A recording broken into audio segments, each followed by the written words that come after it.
It says here, Americans rarely agree on anything they like, but a new survey suggests there is a consensus on things they hate. These are the top 8 things, from number 8 to number 1, that Americans hate the most. Number 8. 39% say they really get in a snit over messy people. Don't like messy people. I have one that I'm sure is not there, but I'll say it. I hate turning signals where you're given a green arrow and it lasts 2 seconds. Hate that. Okay. I hate blue-haired women driving big, expensive cars in Beverly Hills who married well, but their husbands found something young and, nice, but they still got a great settlement, so they think they can be bitches to everybody, and as soon as that light turns green, God, I just want to get out of my car and knock on the window. It happens a lot. I don't know if you ever drive around Beverly Hills. I just really have. Apparently there's a little bit of baggage here, and I think I'm going to avoid the area. Number 7 was 56% say cell phone abusers really get their goat. Yeah, you know what? Notice it.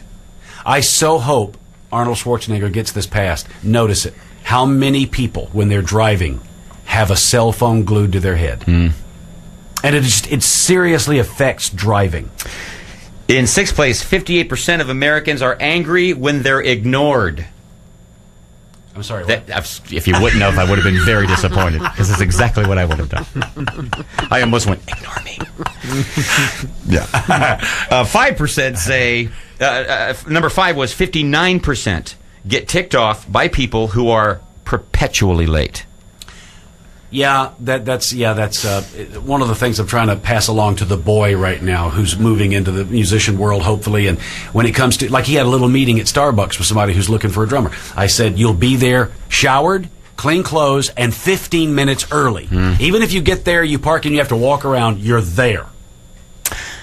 I learned from my father. He always said, if you're late for something, you're showing disrespect to the person that you have a meeting with. Absolutely true. And I've lived by that. And my friends will tell you I'm usually always on time. The times I'm not on time are usually the biggest events that I can get in the most trouble for. And the kind of events that when you show up late, you are branded late for the rest of you. He shows up late. And I show up on time early, usually. But we were at Disneyland. We were staying at the Grand Californian. Right. Downstairs. We were supposed to be down there at 5. I was part of this party. You were part of the party. And your kids. John Davidson, president of the company. His boss from New York. Michael Eisner.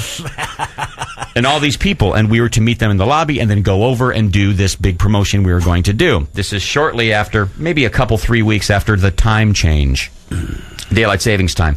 I happened, because of what I was wearing that night, wanted to grab a dress watch. So I grabbed it out of my drawer, forgetting that the time hadn't been set back. So I set, as I do, this watch up on the bedside table, or actually by the coffee table. I was taking a little nap, get a phone call from Ted from the lobby.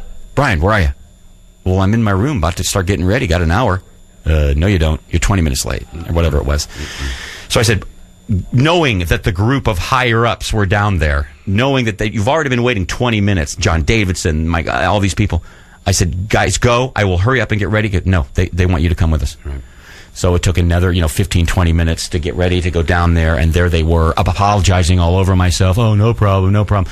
I think your daughter was passed out in the chair sleeping like this.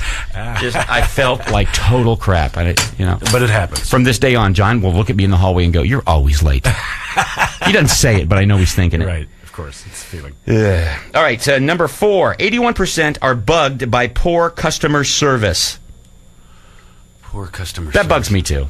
If you're paying for something, poor customer service. What does annoy me, and it's happened on more than one occasion, is whenever I've gone to a car lot. It seems to happen most at a car lot, and I'm looking for a particular car, and there's certain things I want to know. And so the salesperson who's come over to take my business doesn't know the answer to the simplest questions. And that really pisses me off. And I have said, I'll need to speak with someone else. Because I'll ask questions like, does this car have the navigation system? I'm not sure. Yeah. What are you doing here? You're selling these cars.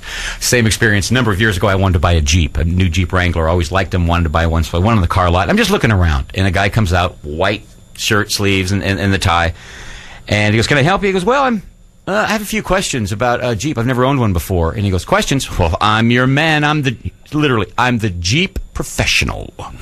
So we're standing next to a car, and the window sticker's there, standing next to a Jeep. And I said, "Do these come in 6 and 8 cylinders?" And he goes, and he looks at the sticker, trying to find it. Like, I'm trying to find if this is I don't. The simplest. Maybe you could probably switch out in. I don't. Let me go ask. I'm your Jeep professional. Go out and bring me the Jeep professional, then, please. Third place on what ticks off Americans most: tailgaters. Yeah, bugs me. There's no reason to do that.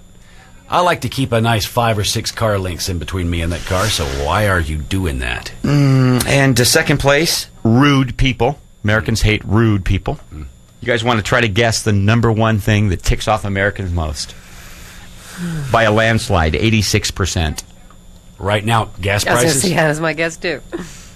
No. It's gonna be one of those standard things, right? Like, Very like standard. a rude people type of thing. We've talked about this Okay. numerous times on the show. Frankie? Talking on a cell phone? Nope. We hit that one. Oh, missed it. We're watching Police Pursuit. I think that's what you're watching, Frank. Bad one. Oh, is this a helicopter police pursuit on TV? I love those. Yeah, there's another one, another chase. Some stupid. Where do they think they're going to go? I just want to know. Where do they think they're going Hey, to guys. end up? You too, Frank Kelly. How can we expect other people to listen when you're not? Hey, I heard all those things that I can watch and What was listen at number the same 6? time. There it is. People who are ignored. It was 58%. Good God. But I got to tell you, I do love the police chases. And you were just touching on it, Kelly. Where do these people think that? There's a thing called helicopters You're now. not going anywhere. You can't be free. Still, the most riveting one I ever saw, and they still show clips of this. Actually, they show the end of it. It was a motorcycle. A guy was on a Japanese motorcycle. Speeds got up to 130 miles an hour through the streets of L.A. And it came to, the guy kept, obviously, he was a brilliant rider. He kept having to ride his brakes, and over the period of the 3 hours it went on, he wore his brakes down. He came to an intersection, he needed to stop, he couldn't because the brakes were gone, and he plowed into a moving bus. Yeah.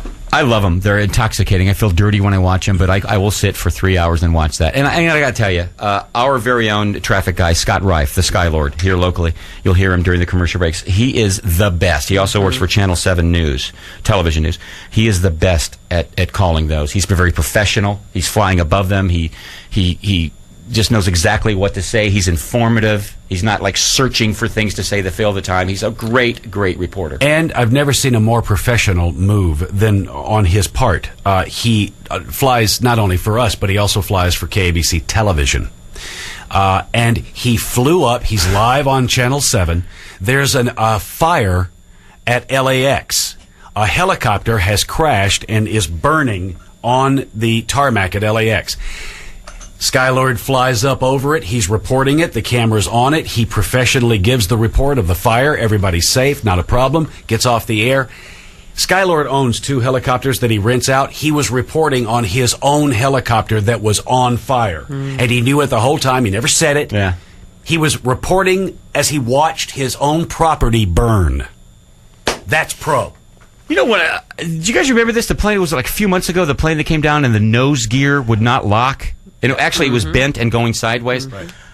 That was enthralling to me. I mean, that was a movie. That was like, I would pay $10 to see that because it was a happy ending, of course, the way the pilot, landed it.